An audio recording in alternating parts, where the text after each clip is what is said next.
Trading Kannada ಚಾನಲ್ಗೆ ತಮಗೆಲ್ಲರಿಗೂ ಸ್ವಾಗತ. ಇವತ್ತು ಬಂದು 21 ಜನವರಿ 2026 ಚಿಂದ ಬೆಲೆ ಹಾಗೆ ಸ್ಟಾಕ್ ಮಾರ್ಕೆಟ್ ಅಪ್ಡೇಟ್ ನೋಡ್ಕೊಂಡು ಬನ್ನಿ.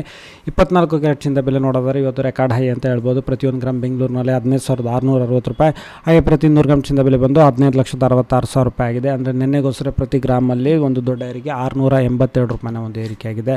ಹಾಗೆ 22 ಕ್ಯಾರೆಟ್ ಚಿಂದ ಬೆಲೆ ನೋಡಿದ್ರೆ ಪ್ರತಿ 1 ಗ್ರಾಮ್ ಬಂದು 14,355 ರೂಪಾಯಿ, ಹಾಗೆ ಪ್ರತಿ 100 ಗ್ರಾಮ್ ಚಿಂದ ಬೆಲೆ ಬಂದು 14,35,500 ರೂಪಾಯಿ ಆಗಿದೆ. ಅಂದರೆ ಪ್ರತಿ ಗ್ರಾಮಲ್ಲಿ ಸುಮಾರು ನಿನ್ನೆಗೋಸ್ಕರ 625 ರೂಪಾಯಿ ಏರಿಕೆ ಆಗಿದೆ. ಹಾಗೆ 18 ಕ್ಯಾರೆಟ್ ಚಿಂದ ಬೆಲೆ ನೋಡಿದ್ರೆ ಪ್ರತಿ 1 ಗ್ರಾಮ್ ಬಂದು 11,745 ರೂಪಾಯಿ, ಹಾಗೆ ಪ್ರತಿ 100 ಗ್ರಾಮ್ ಚಿಂದ ಬೆಲೆ ಬಂದು 11,74,500 ರೂಪಾಯಿ ಆಗಿದೆ. ನಿನ್ನೆಗೋಸ್ಕರ ಪ್ರತಿ ಗ್ರಾಮಲ್ಲಿ 511 ರೂಪಾಯಿನ ಒಂದು ಏರಿಕೆ. ಹಾಗೆ ಬೆಳ್ಳಿಯ ಬೆಲೆ ನೋಡಿದ್ರೆ ಇದರಲ್ಲೂ ಏರಿಕೆ ಆಗಿದೆ. ಇದು ರೆಕಾರ್ಡ್ ಹೈ ಅಂತ ಹೇಳ್ಬೋದು. ಪ್ರತಿ 1 ಗ್ರಾಮ್ ಬಂದು 330 ರೂಪಾಯಿ, ಹಾಗೆ ಪ್ರತಿ ಕೆ ಜಿ ಬೆಳ್ಳಿಯ ಬೆಲೆ ಬಂದು 3,30,000 ರೂಪಾಯಿ ಆಗಿದೆ. ಪ್ರತಿ ಕೆ ಜಿನಲ್ಲಿ ಸುಮಾರು 10,000 ರೂಪಾಯಿನ ಒಂದು ಏರಿಕೆ ಆಗಿದೆ. ಹಾಗೆ ಪೆಟ್ರೋಲ್ ಬೆಲೆ ಪ್ರತಿ ಲೀಟರ್ 99 ರೂಪಾಯಿ 84 ಪೈಸೆ, ಡೀಸೆಲ್ 85 ರೂಪಾಯಿ 93 ಪೈಸೆ, ಹಾಗೆ ಕಚ್ಚಾ ತೈಲದ ಬೆಲೆ ಸುಮಾರು 5,563 ರೂಪಾಯಿಗೆ ಟ್ರೇಡ್ ನಡೀತಿದೆ.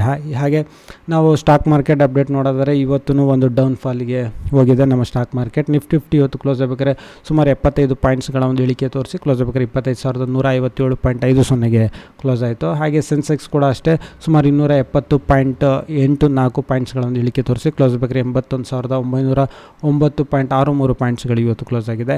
ಹಾಗೆ ನಿಫ್ಟಿ 50ನಲ್ಲಿ ಯಾವೆಲ್ಲ ಕಂಪ್ನಿಗಳ ಶೇರ್ಸ್ಗಳಲ್ಲಿ ಅತಿ ಹೆಚ್ಚು ಏರಿಕೆ ಆಗಿದೆ ಅಂತ ನೋಡಿದ್ರೆ ಝೊಮ್ಯಾಟೋದಲ್ಲಿ ಸುಮಾರು 5.16% ಅಷ್ಟು ಏರಿಕೆ ಆಗಿದೆ. ಹಾಗೆ Hindustan zinc, Info Edge, Motherson, Adani energy solutions, UltraTech cement, InterGlobe aviation, Siemens, JSW steel, ಹಾಗೆ the Indian hotels corporation, Hindalco industries, Max healthcare, GAIL, ONGC, Grasim industries, Adani ports, DLF, ಹಾಗೆ ರಿಲಯನ್ಸ್ ಇಂಡಸ್ಟ್ರೀಸ್ ಈ ಶೇರ್ಸ್ಗಳಲ್ಲಿ ಏರಿಕೆ ಕಂಡಿದೆ. ಹಾಗೆ IPO ನೋಡಿದರೆ ಡಿಜಿಲಾಜಿಕ್ ಇದು 22ನೇ ತಾರೀಕು ಕ್ಲೋಸ್ ಆಗುತ್ತೆ. ಇಲ್ಲಿವರೆಗೂ ಸುಮಾರು 0.4 ಟೈಮ್ಸ್ ಅಷ್ಟು ಸಬ್ಸ್ಕ್ರಿಪ್ಷನ್ ಆಗಿದೆ ರಿಟೇಲ್ ಕ್ಯಾಟಗರಿನಲ್ಲಿ. ಹಾಗೆ ಶ್ಯಾಡೋ ಫ್ಯಾಕ್ಸ್ ಟೆಕ್ನಾಲಜೀಸ್ ಲಿಮಿಟೆಡ್ 1.6 ಪಟ್ಟಷ್ಟು ಸಬ್ಸ್ಕ್ರಿಪ್ಷನ್ಸ್ ಆಗಿದೆ ರಿಟೇಲ್ ಕ್ಯಾಟಗರಿನ ಇಲ್ಲಿವರೆಗೂ. ಹಾಗೆ KRM Ayurveda limited SME IPO ಇವತ್ತು ಓಪನ್ ಆಗಿರೋದು. ಮಿನಿಮಮ್ ಇನ್ವೆಸ್ಟ್ಮೆಂಟ್ 2 ಲಕ್ಷ ರೂಪಾಯಿ, ಮ್ಯಾಕ್ಸಿಮಮ್ ರಿಟೇಲ್ ಕ್ಯಾಟಗರಿನ 5 ಲಕ್ಷ ತನಕ ಇನ್ವೆಸ್ಟ್ ಮಾಡ್ಬೋದು. ಪ್ರೈಸ್ ರೇಂಜ್ 128 ರೂಪಾಯಿಂದ 135 ರೂಪಾಯಿ ಇದೆ.